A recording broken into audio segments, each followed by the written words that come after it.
ग्रामीण भागातील बहुतांश मुले हे पोलीस भरतीचे स्वप्न पाहतात. यातच आता दक्षिण सोलापूर तालुक्यातील गुंजे गावात राहणाऱ्या तरुणींनीही पोलीसमध्ये भरती होण्याचे स्वप्न पाहिले.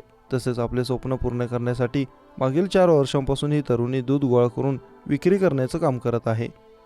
कल्याणी बाबासाहेब पवार, राहणार गुंजेगाव, तालुका दक्षिण सोलापूर असे तरुणीचे नाव.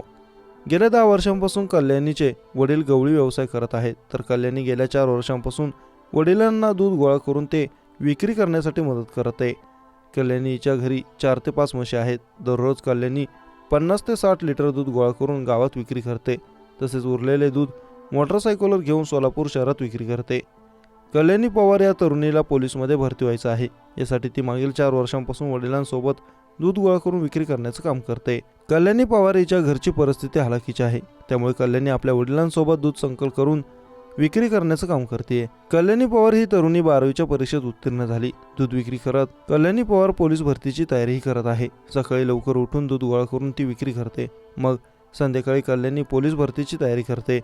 कल्याणीच्या कुटुंबात 4 जण आहे. माझी मुलगी मुलापेक्षा कमी नाही. मुलांच्या बरोबरीने माझी मुलगी काम करते. गावकऱ्यांच्या तोंडातून हे ऐकून मला समाधान वाटतंय, असं मत कल्याणीच्या आई यांनी व्यक्त केलं.